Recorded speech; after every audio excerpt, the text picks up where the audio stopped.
오늘 말씀은 그리스도인들이 품어야 할 마음에 관한 말씀입니다.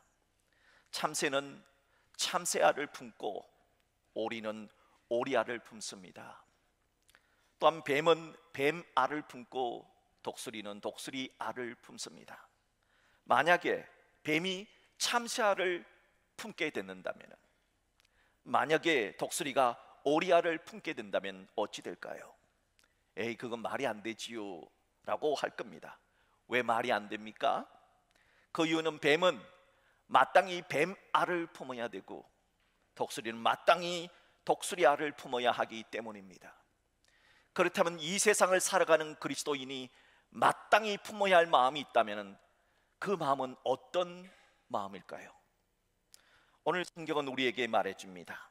특별히 1세기에 2세기에 유명한 신학자 터툴리안은 물고기는 언제나 물속에 있어야 살 수 있는 것처럼 그리스도인은 예수님 안에서 살아야 한다. 우리 그리스도인들이 품어야 하는 마음은 바로 그리스도의 마음이다, 그렇게 말했습니다. 저는 오늘 기독교의 영성, 우리가 보통 기독교의 영성이 뭐냐라고 말할 때 그 기독교의 영성에 관한 본문으로 빌립보서 2장 5절로 11절의 말씀을 듭니다. 이 기독교의 영성에 관한 말씀인 빌립보서 2장의 말씀을 중심으로 그리스도인들이 마땅히 품어야 할 마음에 대해서 살펴보면서 여러분과 함께 은혜를 나누고자 합니다. 저는 오늘 본문에서 세 가지를 말씀드리고자 합니다. 첫째, 우리들이 마땅히 품어야 할 그리스도의 마음은 비움의 마음입니다. 오늘 본문 7절 전반절 말씀을 보세요. 오히려 자기를 비워라고 말했습니다. 비움은 뭔가 꽉 차 있는 것을 비웠다, 내버렸다 하는 뜻입니다. 무엇을 비우고 무엇을 내버리느냐? 자기를 비웠다는 뜻입니다. 자기가 가지고 있는 생각이나 자기가 가지고 있는 특권을 내려놓고 비웠다는 겁니다. 이걸 한자로 자기 비하라고 합니다.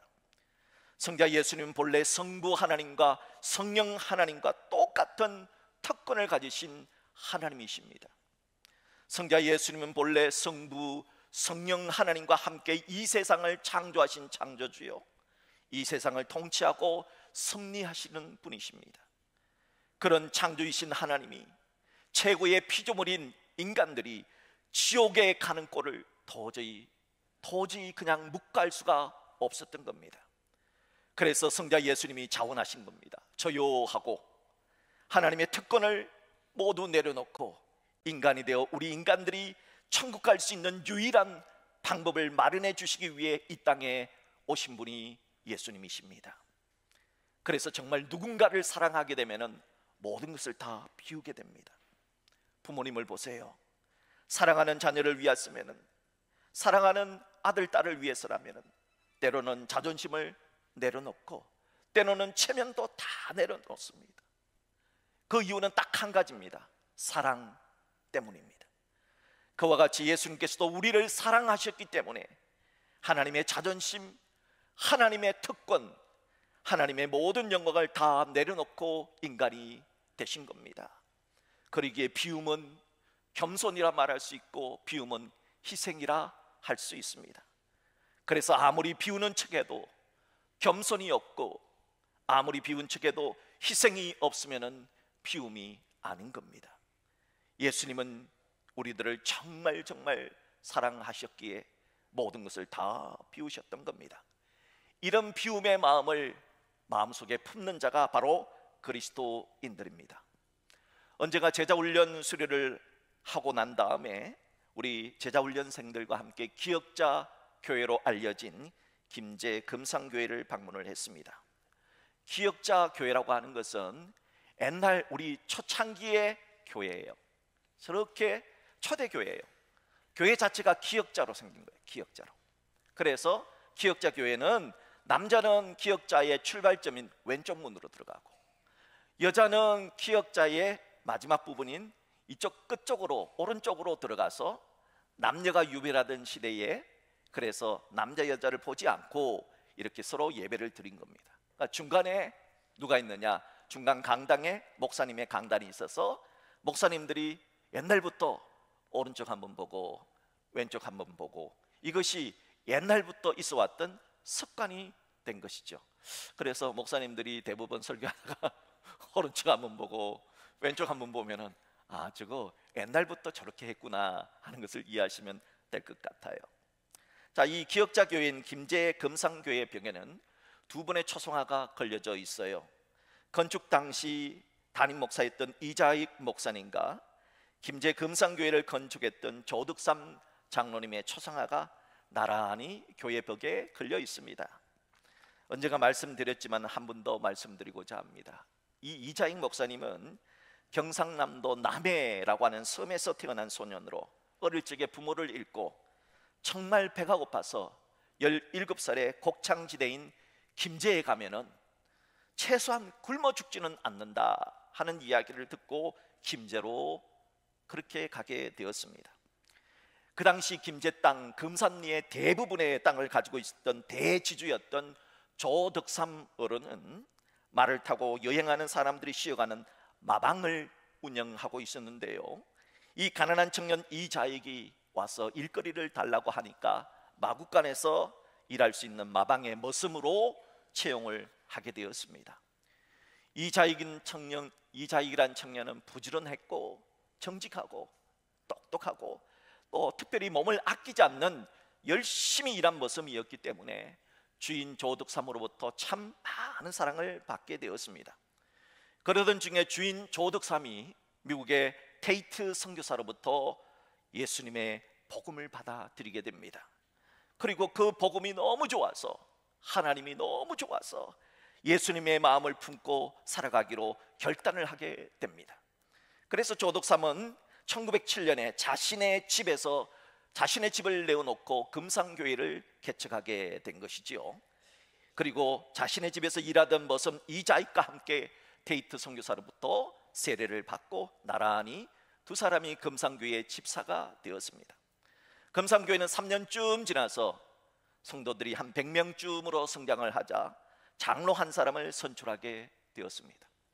장로 후보는 두 사람이었습니다. 주인 조덕삼 집사와 그리고 그의 머슴이었던 이자익 집사였습니다. 그런데 놀랍게도 장로 투표 결과 주인 조덕삼은 장로에서 떨어지고 그 집의 머슴이었던 이자익이 장로로 선출이 된 겁니다. 아마 주인 조덕삼 집사는 마음만 먹었다면 다른 양반들을 다 데리고 가서 또 다른 교회를 개척했을 수가 있었을 겁니다. 그러나 주인 조덕삼은 그렇게 하지 않았습니다.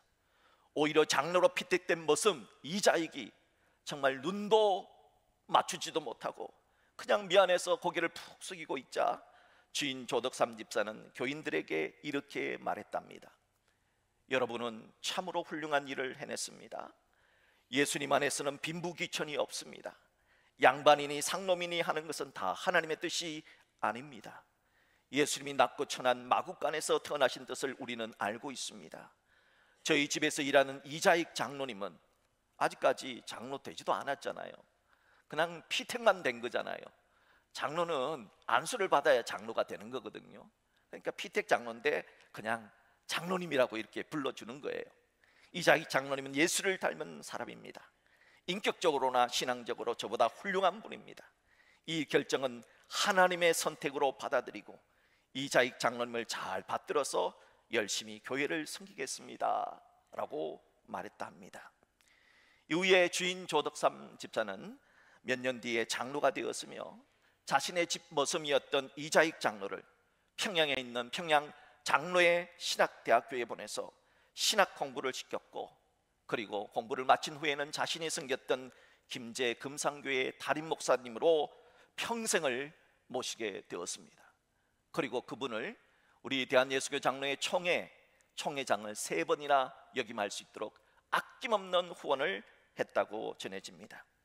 참으로 조덕삼 장로님은 그리스도인이 마땅히 품어야 하는 그리스도의 마음을 가지고 살았던 분입니다. 그분이 비움의 마음을 가지고 살았던 분입니다. 사랑하는 성도 여러분, 예수님은 오늘 우리에게 그렇게 말씀합니다. 너희 안에 이 마음을 품으라. 바로 그런 비움의 마음을 품으라 하셨습니다. 예수님을 닮아 살려 했던 조덕삼 장로처럼 오늘도 우리 모두가 예수님을 위해 예수님의 몸된 교회를 위해 비움의 마음을 가지고 살아내는 우리 모든 대언의 성도들 될 수 있기를 주님의 이름으로 축복합니다.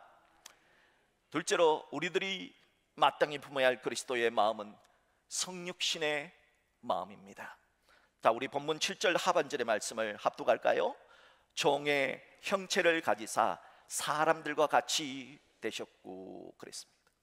누구누구와 같이 되시는 것, 성육신의 마음이라고 하는 것은 성자 예수님께서 인간의 몸을 입고 이 땅에 오신 사건처럼 웃는 자들과 함께 웃고 우는 자들과 함께 울라 하신 예수님의 말씀처럼 다른 사람들과 함께하고 공감하는 것을 말합니다.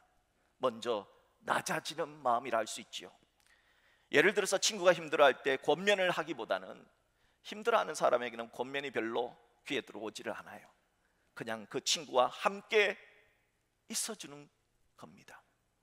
실수를 한 동료에게 비판하기보다는 비판의 말이 전혀 들어오지 않아요.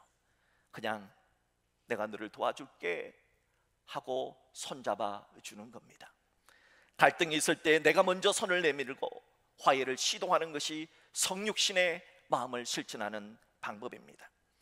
결국 성육신의 마음은 너희 안에 품으라 하신 예수 그리스도의 마음인 것이지요. 어떤 사람이 예수님이 인간이 되셨다, 성자 하나님이 인간이 되셨다 하는 이 성육신의 사건을 도저히 믿을 수가 없었답니다. 그런데 이 성육신의 사건을 믿을 수가 없는데 어느 날 갑자기 확 믿어지는 체험을 하게 된 이야기를 이렇게 기록을 했습니다. 아무리 생각을 해도 하나님께서 뭐가 부족해서 그 좋은 천국에서 이 땅에 내려와서 인간이 되셨을까? 그렇지, 그럴 이유가 도대체 뭐가 있겠는가? 늘 그렇게 생각을 했는데 어느 날 아침 산책을 하게 되었답니다. 여러분들도 산책을 하다 보면 개미들이 짜르르 줄을 지어가지고 뭐 입에 물고 해가지고 뭐 이렇게 뭐 만드는 거 보셨나요? 개미들이 짜르르 해가지고 입에 뭘 물고 가는데 개미집을 자꾸 이렇게 크게 짓더랍니다. 그래서 신기하게 쳐다봤죠. 그런데 오늘 일기예보를 보니까 오후에 엄청난 소나기가 내린대요. 조금 있으면 이제 엄청난 소나기가 되는데 쟤네들은 그걸 모르고 저렇게 열심히 짓네. 열심히 집을 지어도 소용이 없을 텐데 저러다가 집 다 떠내려가는데, 그런 생각을 하게 되었습니다. 그러다가 갑자기 개미들이 불쌍해진 거예요. 야, 어떻게 하면 저 개미들한테 내가 오후에 지금 비가 오니까 너희들 빨리 좀 어디 좀 가라고 그 말을 해주고 싶은 거예요. 어떻게 하면 될까 고민을 했습니다. 그런데 갑자기 이런 생각이 들더랍니다. 개미한테 알려주려면 내가 개미가 되어야 되는데, 그러면 개미의 말을 하게 되면 개미들이 나를 알아주지 않을까? 이 생각을 하는데 하나님이 왜 인간이 되었는지 한 방에 이해가 되어지기 시작했더라는 겁니다. 여러분, 예수님께서 인간이 되신 이유는 하나님의 특권을 다 내려놓으시고 우리와 같이 인간이 되신 이유는 딱 하나입니다. 인간이 되어서 인간의 말을 하시고 그리고 다가오는 최후의 심판이 있다는 사실을 알려주시기 위해서입니다. 그리고 우리가 어떻게 살아야 그 최후의 심판에서 구원받을 수 있는가를 알려주시기 위해서 친히 인간이 되어 오신 것입니다. 이것이 바로 예수님의 성육신의 마음인 것이지요. 미국 이스턴 대학의 사회학 교수이자 목사였던 토니 캠볼로 목사가 쓴 하나님의 나라는 파티입니다 라고 하는 좋은 책이 있어요. 이 책에 이런 내용의 스토리가 있습니다. 토니 캠폴로 교수가 강의가 있어서 하와이로 출장을 떠났습니다. 그런데 미국이란 나라는 워낙 큰 데다가 이 하와이는 또 멀리 떨어져 있잖아요. 시차가 있는 겁니다. 이 시차 때문에 평소보다 한 1시간 반쯤 일찍 일어난 거예요.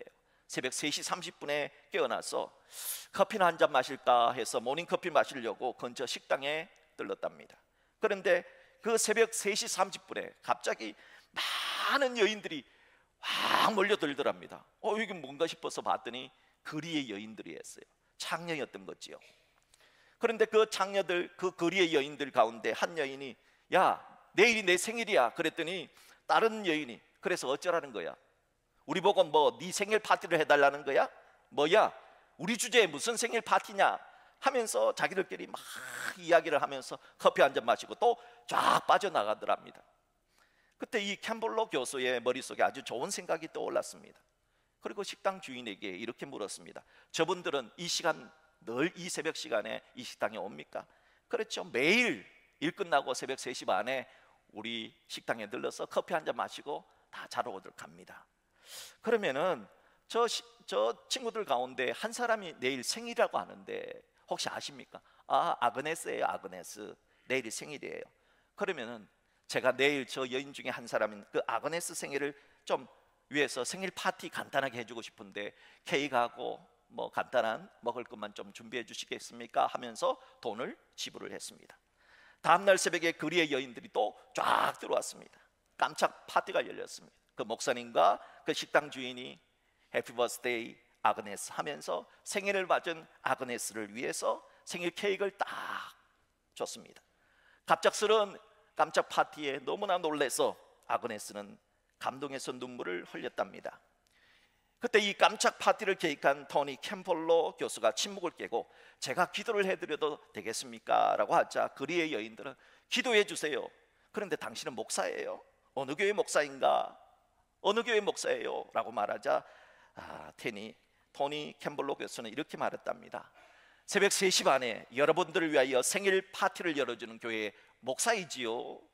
그러자 식당 주인은 아유 그런 말 마세요. 그런 교회가 있다면 내가 진작 나갔지. 정말이지 그런 교회가 있다면 지금이라도 나가고 싶소 하고 말했습니다. 여러분, 성육신의 마음이 무엇일까요? 그 식당 아저씨의 말 속에 성육신의 마음이 담겨져 있어요. 어떤 것이 성육신의 마음이냐? 누구도 누구와 같이 성육신에 되는 거, 그들과 같이 기뻐해주고 그들과 같이 슬퍼해주는 마음이 있는 거, 이것이 바로 성육신의 마음인 것입니다. 바라기는 개미를 구원하기 위해서는 개미의 마음을 알아야 하고 인간을 구원하기 위해서는 인간이 되신 예수님을 본받아서 성육신의 마음으로 슬퍼하는 자들과 함께 슬퍼해 주시고 또 기뻐하는 사람들과 함께 기뻐할 수 있는 그런 성육신의 마음을 우리 모두가 가질 수 있기를 주님의 이름으로 축복합니다. 셋째로 우리들이 마땅히 품어야 할 그리스도의 마음은 바로 십자가의 마음입니다. 본문 8절 말씀 우리 같이 한번 암송할까요? 같이 한번 합독할까요? 시작. 사람의 모양으로 나타나사 자기를 낮추시고 죽기까지 복종하셨으니 곧 십자가에 죽으심이라.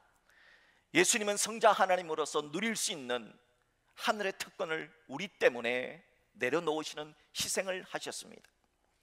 우리의 죄값 대신 예수님이 십자가에 죽으시는 희생을 선택하셨습니다. 내가 죽을 테니까, 내가 고난을 당할 테니까, 내가 희생할 테니까 너희들은 제대로 살아라. 너희들은 제대로 살아라. 이런 십자가의 마음이 예수님의 마음입니다. 그래서 우리는 십자가를 대할 때마다 늘 생각해야 하는 것은 고린도서 5장 17절의 말씀처럼 그런즉 누구든지 그리스도 안에 있으면 새로운 피조물이라 이전 것은 지나가신 보라 새 것이 되었도다 하는 새로운 삶을 살아내야 한다는 겁니다. 예수님을 주로 믿는 그리스도인들은 예수님 믿기 전에 자신은 이미 내가 예수를 믿을 때, 세례받을 때 십자가에 못 박혀 죽었다는 사실을 믿어야 됩니다. 또한 예수님을 믿은 이후에 나는 예수님의 희생 덕분에 나는 제2의 인생, 새로운 인생을 살아가고 있다는 사실도 알아야 합니다. 이 진리를 깨달았던 사도 바울은 그래서 감옥 속에서도 기뻐했던 겁니다.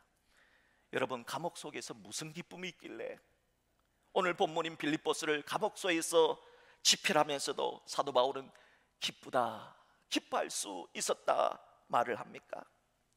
사도 바울은 과거에 예수님이 누군지 몰라서 박해자로 살았습니다. 핍박자로 살았습니다. 그랬던 사도 바울이 이제는 예수님이 하나님이라는 사실을 알고 믿었기 때문에 그런 예수님을 위해서 내가 수고할 수 있다는 것, 그런 예수님을 위해서 내가 봉사할 수 있다는 것, 그런 예수님을 위해서, 하나님이신 예수님을 위해서 나같이 천한 사람이 예수님의 복음을 전할 수 있다는 것이 감사해서 감옥 속에서도 감옥 생활조차 기뻤던 것입니다. 예수님은 사람들이 구원받을 수 있는 유일한 방법이 예수님께서 십자가에서 매달려 죽는 그 방법밖에 없다는 사실을 스스로 인식하셨습니다. 그렇기에 십자가에 달려 죽으실 때도 나의 원대로 마시옵고 아버지의 원대로 하옵소서 하고 죽기까지 복종하셨던 겁니다. 이렇게 하나님의 뜻이라면 복종하겠다는 마음이 십자가의 마음이에요. 그리스도인이라면 마땅히 가져야 하는 마음이 바로 이 마음인 것입니다. 바라기는 우리에게도 하나님의 뜻에 순종하는 십자가의 마음이 우리 모두의 마음속에 충만할 수 있기를 주의 이름으로 축복합니다. 그렇다면 오늘 우리가 빌립보서 2장의 말씀처럼 그리스도 예수의 마음인 이 세 가지 마음, 첫째는 비움의 마음, 둘째는 성육신의 마음, 셋째는 이 십자가의 마음을 가지고 살아간다면 우리에게는 어떤 결과가 일어나게 되는 걸까요? 오늘 본문인 빌립보서 2장 9절로 11절의 말씀을 적용하면 우리들이 예수님의 비움의 마음, 이 성육신의 마음, 십자가의 마음을 가지고 살아간다면 하나님이 우리를 지극히 높여주실 것이다, 하나님이 우리를 높여주신다 말씀하셨습니다. 성부와 성령 하나님께서는 성자 예수님을 지극히 높여주셨습니다. 모든 사람의 무릎을 예수의 무릎 앞에 꿇게 하셨습니다. 그래서 이 세상 마지막 심판을 누가 심판을 담당하십니까? 성부 하나님입니까? 아니에요. 이 세계의 최후의 심판은 누가 담당하십니까? 성령 하나님입니까? 아니에요. 성자 예수님입니다. 왜죠? 성부, 성자, 성령 하나님 가운데 가장 힘든 십자가를 지고 죽으신, 희생하신 분이 예수님이기 때문에 예수님이 최후의 심판장으로 삼위일체 하나님이 세워주신 것입니다. 이렇게 하나님이 예수님을, 가장 수고한 예수님을 가장 높이 높여주신 것처럼 비움의 마음, 그리고 성육신의 마음, 그리고 십자가의 마음을 가지고 살아가는 사람에게는 예수님께서 우리를 그렇게 높여주실 것이라 확신합니다. 자, 본문 10절을 한번 보세요. 어떤 사람들이 높여줄 것인가? 하늘에 있는 자들 그랬어요. 이 하늘에 있는 자들은 천사들과 천국에 있는 성도들을 말합니다. 그들이 우리를 높여주신다는 겁니다. 참 잘했다, 참 잘하고 있다, 그래 바로 그런 마음을 가지고 살아가는 것이 그리스도인이야 라고 격려해 주신다는 겁니다. 또한 땅에 있는 자들은 누구입니까? 현재 이 땅에 거주하고 있는 사람들을 가리킵니다. 그들도 우리를 높여주실 겁니다. 정말 훌륭합니다, 예수님의 마음으로 살아가시는군요, 훌륭합니다 하고 높여주실 겁니다. 그런데 더 놀라운 사실은 심지어 땅 아래에 있는 자들도 높여주신다 그랬어요. 땅 아래에 있는 자들은 누굽니까? 사단의 무리와 지옥에 있는 불신자들의 무리조차 정말 우리는 그렇게 못 살았는데 당신은 그렇게 사시네요, 훌륭합니다 하고 높여주신다는 겁니다. 이렇게 하늘과 땅과 땅 아래에 있는 자들이 예수님께 무릎을 꿇어 하나님께 영광을 돌린 것처럼 하나님은 예수의 마음으로 살아가는 사람, 비움의 마음, 성육신의 마음, 십자가의 마음으로 살아가는 모든 성도들에게 그렇게 높여주실 것이라 말씀합니다. 이제 오늘 말씀을 마무리하면서 민족의 지도자 조만식 선생님의 아주 중요한 에피소드로 오늘 말씀을 맺고자 합니다. 조만식 선생님은 여러분이 잘 아시다시피 민족의 지도자요, 오산학교 교장으로 일했던 교육자요, 3.1 운동에 가담했다가 옥고를 치르신 애국자이십니다. 또한 조만식 선생님은 교회 장로님이었는데 평양 산정형 교회의 장로님이셨어요. 과거 오산학교의 교장으로 일할 때 자신의 제자였던 주기철이라는 학생이 목사가 되어서 산정형 교회의 담임 목사로 오게 되었습니다. 얼마나 좋고 기뻤겠습니까? 그런데 어느 주일날 아침 너무 중요한 사람을 만나게 되어서 만나고 예배 시간에 좀 늦게 들어왔답니다. 예배 시간에 묵도가 끝나고 찬송이 끝나고 대표 기도까지 끝나고 이제 주기철 목사님이 설교를 시작하려고 왔는데 조만식 장로님은 그때서야 막 뛰어오르나 헐레벌떡 뛰어오면서 가쁜 침을 몰아쉬고 있었습니다. 그때 주기철 목사님은 예배 시간에 늦게 들어와서 가쁜 숨을 몰아쉬고 있는 조만식 장로님을 향하여 이렇게 말했다 기록되어져 있습니다. 장로님, 예배 시간에 늦었으니 앉지 마시고 뒤에 서서 예배 드리세요. 충격적이지 않습니까? 그때 조만식 선생님은 아무 말 없이 설교가 끝날 때까지 그 자리에 서서 예배를 드렸다 합니다. 이제 설교가 다 마치고 이제 주기철 목사님이 조만식 장로님 앞에 나오셔서 기도해 주십시오 하자 조만식 장로님이 앞에 나와서 다음과 같이 기도했다고 전해집니다. 주여, 장로가 주일을 소홀히 여겼습니다. 거룩한 주일에 하나님 만나는 것보다 사람 만나는 것을 더 중요시한 죄를 용서하여 주옵소서. 하나님을 경홀히 여기고 예배를 방해한 죄를 회개합니다. 또 목사님 마음을 상하게 한 것을 회개합니다. 존경받는 지도자, 자신의 제자 앞에서도 자신의 체면과 자존심을 다 내려놓았던 민족의 지도자 조만식 장로님의 이 낮아진 마음과 겸손의 마음은 어디에서 왔을까요? 그것은 예수님의 마음에서 온 것입니다. 바라기는 주님이 우리들에게 그 마음을 품으라 명하십니다. 그 예수님의 비움의 마음을 품고 성육신의 마음을 품고 십자가의 마음을 품고 살아라 하십니다. 바라기는 우리 마음속에 바로 이 예수님의 마음이 가득했으면 좋겠습니다. 우리 다 같이 오늘 빌립보서 2장의 말씀, 2장 5절의 말씀을 다 같이 합독하도록 하겠습니다. 너희 안에 이 마음을 품으라. 곧 그리스도 예수의 마음이니. 예수의 마음으로 또 한 주간 승리하시는 우리 모두가 될 수 있기를 주의 이름으로 축복합니다.